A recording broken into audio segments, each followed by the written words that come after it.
Am I in the wrong? Am I the a-hole for telling my childhood bully, who is MTF transgender, that she will always be the boy who bullied me? When I was in middle school, I was viciously bullied by this boy, who I'll call Zed. He spread rumors about me, called me stupid and useless every chance he got, and made school a living hell. It's been 12 years, and Zed has since come out as MTF transgender. She messaged me over social media and asked to meet up. We went out for coffee, where she apologized for bullying me. It was along the lines of, "I'm sorry for being mean. I was young, and I was struggling with my gender identity." I thanked her for her apology. When she asked if she was forgiven, and I tried to avoid answering, I am still not over what she did to me. What Zed did to me impacted me greatly, as I was an impressionable young girl. I struggled with self-esteem for years afterwards. Zed started getting defensive. She told me that I was being petty and that I should forgive her.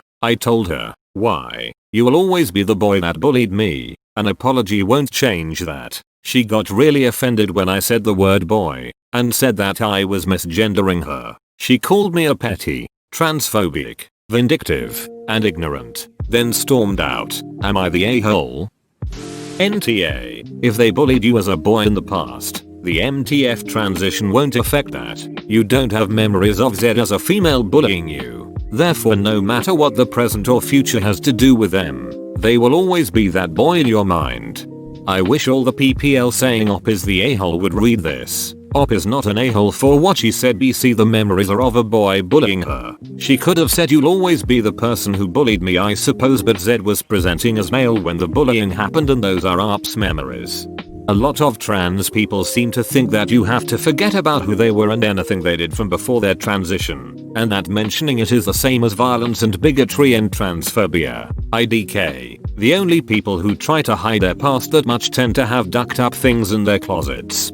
Right on the money. Changing genders doesn't change what they did to negatively impact someone. This person should have understood and given OP time to reach the point of forgiveness. Sure, transitioning and dealing with the struggle is a difficult path to face, but memories are hard to forget regardless. The damage was done and not so easy to get over. Edit. Fixed typo. Extra S deleted. I've noticed that when someone wants to be forgiven for wronging someone, but doesn't want to take accountability, they have this convenient line to use. "I'm a different person now." What that phrase should mean is, I accept my past failings, and I work every day to become a better person. I will never repeat my past actions because I strive to be a better person than who I was. Some people use it more as, I don't do that thing anymore, so you cannot hold me accountable for doing it in the past. They act like this line means they are literally a different person, and you can't call them out for past actions,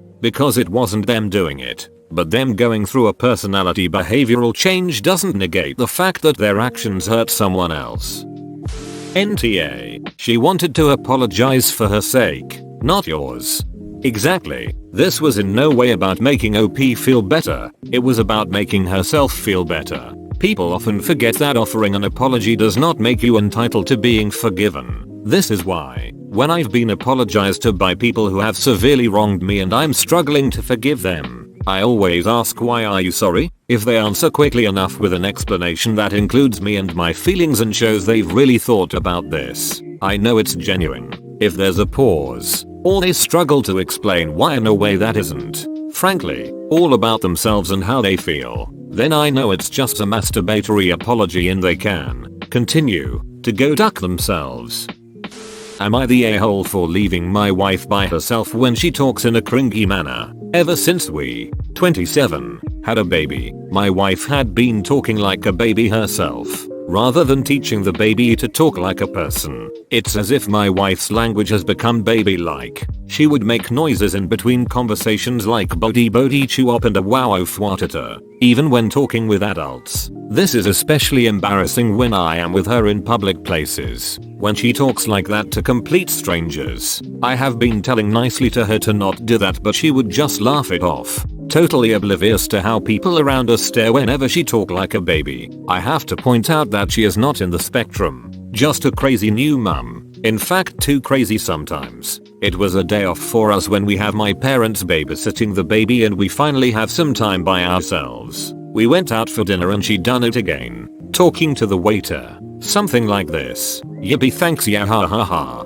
Oh yeah, by the way, can you give us an extra plate for this? Seeing how the waiter staring at her as if she is some kind of mentality challenged, I rolled my eyes and told her, I am taking a break today and don't need another baby who cannot even talk properly to look after. Please excuse me. Then I left the restaurant without her. I don't know what occurred to me, but I probably shouldn't have done that. But I guess it kinda just snapped. Am I the a-hole?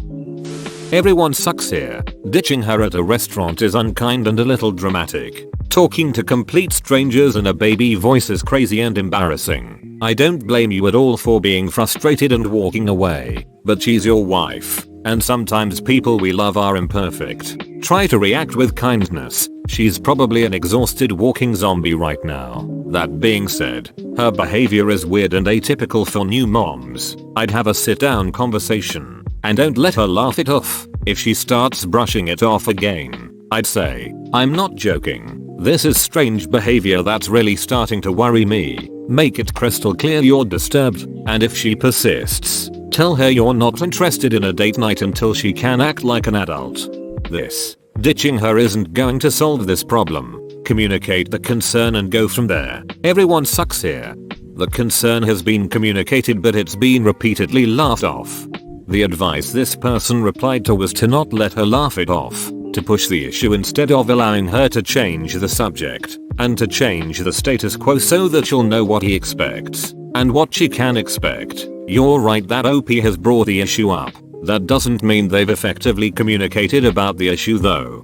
Having effective communication requires the other party to also participate. He cannot force her to sit and listen or even take his advice. In the end he can talk and talk, try numerous ways to get through to her, but if she decides to not be receptive then he might as well be talking to a brick wall with better luck. I agree though that he should make it clear I will not be going out with you if you continue to speak like this because it makes me uncomfortable for X, Y and Z reasons, but then you're going into ultimatum territory which many would also view as a hellish behavior. I entirely believe though ditching her was not the best, especially if there was no way home, though, honestly, if he just Ubered lifted home and left her the car keys then that also changes it. Either way, very odd situation.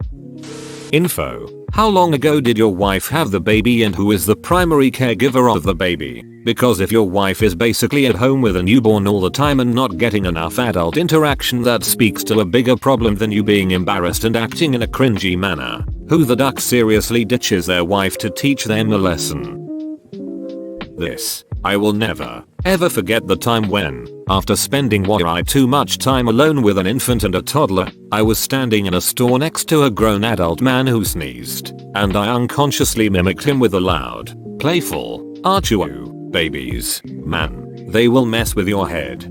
Yes, I've been out with adult friends before, without kids, seen a dog and said look, a dog, woof woof. This has happened several times, with a variety of animals. Edit to add. Also vehicles, ambulance, nay nor, or there's a digger.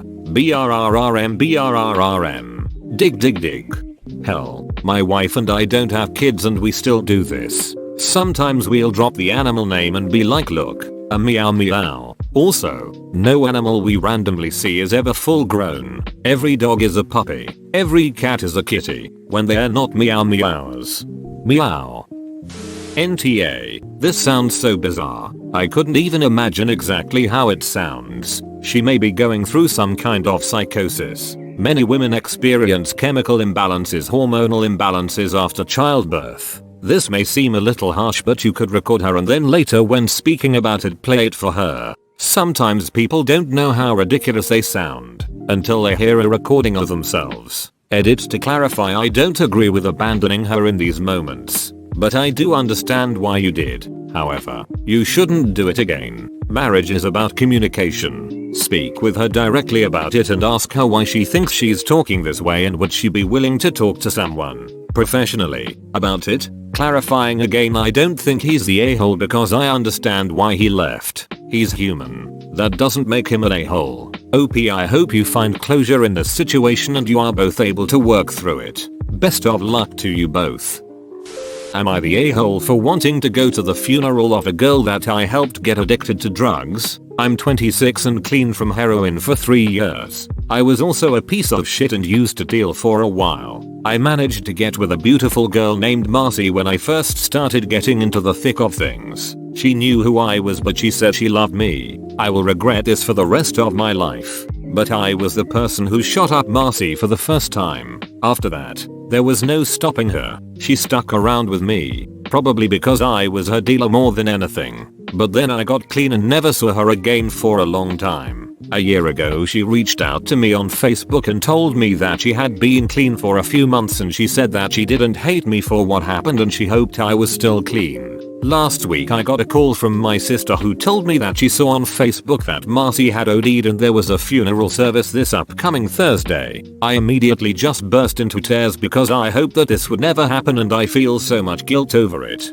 I want to go to the funeral service for her, but I'm afraid that my presence would be unwanted. At the most I would just slip in the back, pay my respects and leave. I need to do this for myself. Am I the a-hole for wanting to go? You're not the a-hole for wanting to go. Why WBTA if you did go? Your presence would not be welcomed. Go mourn privately somewhere else. Also, edited to add, it's a dong move to use this opportunity to do this for yourself, as you put it. Her family's not putting on a funeral to lessen the guilt of the person who got their child addicted to heroin. Find something else to do for yourself. Maybe talk about it at an NA meeting or something. Agreed. OP did enough. I would be irate if my brother's heroin dealer had the audacity to show up to my brother's funeral. Mourn elsewhere. AITA, if her family is aware that it was you that started her on that path, and they will be hurt to see you at the funeral, then do not go. The family's feelings matter significantly more than your feelings.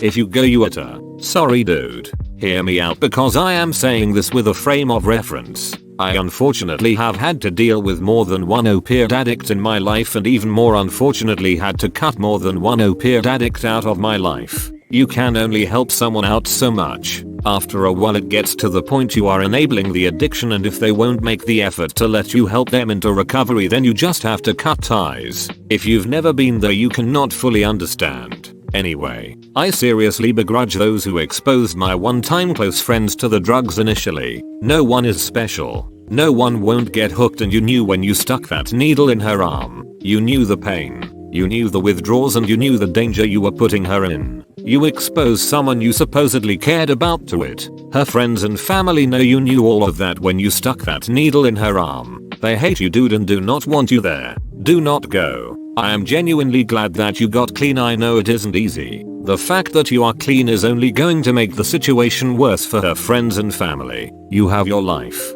She doesn't. Do not pour salt into their fresh wounds. Going would be the most selfish thing you can do right now. Find another way to cope and get closure. I wish you well in your recovery. Getting clean from heroin is no small featuring. You should be proud in that regard, but you need to pay your respects in another way privately.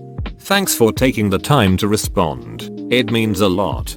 Hey man, a lot of people are being quite harsh on you about this. I don't think you deserve the lack of empathy you are getting. I mean, you can't change the past. I just wanted to say that in actuality funerals are more about those closest to the dead and less about paying respects to the dead. It's about helping those closest to realize that their loved one is not coming back, so they can start to adjust to a life where they will never see their loved one again. There is no time limit or special time when paying respects and making peace has more impact. Just because you shouldn't go to the funeral doesn't mean you shouldn't go up to the cemetery in a couple of months with some flowers to spend some time at the grave. Obviously the mental health of her friends and family are of the utmost importance right now. But this is obviously impacting you, and I know for me at least visiting her grave would kickstart the process of acceptance. P.S. I know you probably know this, but the thing about grief is that it demands to be felt. No drug or distraction or coping mechanism can stop it outright.